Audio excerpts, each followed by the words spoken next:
అందరికీ నమస్తే అండి. ఎన్నికలు దగ్గరకు వస్తున్నాయి. రేపటి నుంచి నామినేషన్ల ప్రక్రియ మొదలవ్వబోతోంది. సో నామినేషన్లు వేయడాలు, ర్యాలీలు చేయడాలు, విత్డ్రా చేసుకోవడము, ఇవన్నీ ప్రక్రియ అంతా కూడా చాలా స్పీడ్గా ఉంటుంది. సో పార్టీలన్నీ కూడా ప్రచార వ్యవహారాల్లో మునిగిపోతారు. ఈ చివరి 25 రోజులు కూడా చాలా ఇంపార్టెంట్. ఒక్క గంట కూడా వేస్ట్ చేయడానికి ఏ రాజకీయ నాయకుడు ఇష్టపడ్డు.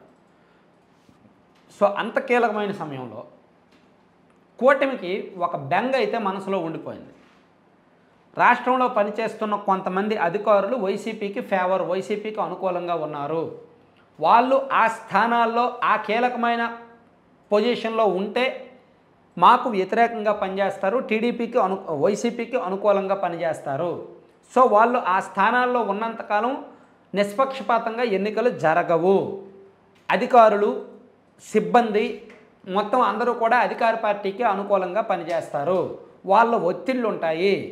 కాబట్టి ఇలాగైతే మేము గెలవడం కష్టం, వైసీపీకి ఎంతో కొంత లబ్ధి జరుగుద్ది, ప్రజాస్వామ్యబద్ధంగా ఎన్నికలు జరగవు అనే భయము టీడీపీ కూటమిలో ఉంది. సో అందుకు ఒక 8 మంది ఐఏఎస్, ఐపీఎస్ అధికారుల మీద వరుసగా గత 4 రోజుల నుంచి వరుసగా ఫిర్యాదులు చేస్తూనే ఉన్నారు. అటు ఢిల్లీ వెళ్తున్నారు, ఢిల్లీ వెళ్ళి మొత్తం చీఫ్ కమిషనర్ని కలుస్తున్నారు, ఇక్కడ రాష్ట్రంలో కూడా సిఈసిని కలుస్తున్నారు, అక్కడ రాజీవ్ కుమార్ గారిని, ఇక్కడ మీనా కుమార్ గారిని, వీళ్ళందరినీ కూడా కలుస్తున్నారనమాట. సో ఆ 8 మందిలో ఒకళ్ళు, ఆయనేమో సిఎస్ జవహర్ రెడ్డి గారు. ఆయన మీద ఈనాడు, ఆంధ్రజ్యోతిలో పొంఖానుగా కథనాలు వస్తున్నాయి. టీడీపీ వాళ్ళు ప్రతిరోజు ఆయన చేసిన తప్పులు, ఆయన మీద ఉన్న ఆరోపణలు, ఆయన మీద ఫిర్యాదులతో ప్రెస్ మీట్లు పెడుతున్నారు, డిఫెన్స్లో పెట్టేస్తున్నారు, కంప్లైంట్ల మీద కంప్లైంట్లు ఇస్తున్నారు. అలాగే డీజీపీ రాజేంద్రనాథ్ రెడ్డి గారు, ఆయన్ని కూడా మార్చాలని, ఆయన కూడా ఒక పార్టీకి అనుకూలంగా ఉన్నారని ఆయన మీద కూడా ఫిర్యాదులు చేస్తూనే ఉన్నారు. గత వారం రోజులుగా 6-7 ఫిర్యాదులు చేశారు. అలాగే ఇంటెలిజెన్స్ చీఫ్ సీతారామాంజనేయులు గారి మీద, ఆయన మీద కూడా ఈ టీడీపీ కూటమి వాళ్ళు పదే ఫిర్యాదులు చేస్తున్నారు. వీళ్ళతో పాటు ఇంకొంతమంది ఐఏఎస్, ఐపీఎస్ అధికారులు ఉన్నారు, కొన్ని జిల్లాల్లో ఇంకా కొంతమంది ఉన్నారు. సో వీళ్ళందరినీ కూడా లేపేయాలి, వీళ్ళందరినీ కూడా ఎన్నికలకు సంబంధం లేకుండా, ఆంధ్రప్రదేశ్కి సంబంధం లేకుండా వేరే చోటకి ఎక్కడికో బదిలీ చేయాలి అనేది కూటమి గట్టి వాదన.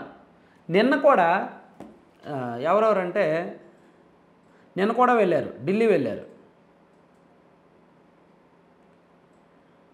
బీజేపీ జాతీయ ప్రధాన కార్యదర్శి అరుణ్ సింగ్తో పాటు జనసేన పార్టీ నాయకులు ఆయన ఎవరు, నాదెళ్ల మనోహర్ గారు, అలాగే బీజేపీ నాయకులు కొంతమంది, అలాగే టీడీపీ కనకమేడల రవీంద్ర కుమార్ గారు, వీళ్ళందరూ వెళ్ళి మొత్తం ఎన్నికల ప్రధానాధికారి రాజీవ్ కుమార్ గారిని ఢిల్లీలో కలిసి సిఎస్ జవహర్ రెడ్డి గారిని, డీజీపీ రాజేంద్రనాథ్ రెడ్డి గారి మీద, ఇంటెలిజెన్స్ డీజీ సిఎస్ఆర్ ఆంజనేయులు గారి మీద, vigilance and enforcement incharge DGP Kolli Raghuramareddy గారి మీద, అలాగే మరో 4 అధికారుల మీద కూడా ఫిర్యాదులు చేసుకొచ్చారన్నమాట. సో దీని మీద ఇమీడియట్గా యాక్షన్ తీసుకోవాలి అని కూటమి నేతలు కోరుతున్నారు. ఢిల్లీలో మేబీ ఈరోజు రేపట్లో జరుగుతుంది అని వాళ్ళు ఆశిస్తున్నారు. ఈరోజు లేదా రేపట్లో ఇదంతా కూడా జరుగుద్ది, ఈ ప్రక్రియ జరుగుద్ది అని ఆశిస్తున్నారు.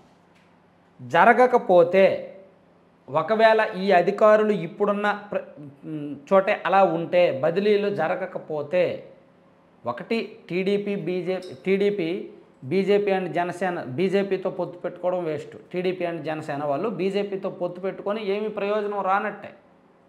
వాళ్ళు లేకపోతేనే వీళ్ళు స్వేచ్ఛగా ఎన్నికలు చేసుకోగలరు, వాళ్ళు అక్కడ ఉంటే వీళ్ళు స్వేచ్ఛగా చేయలేరు.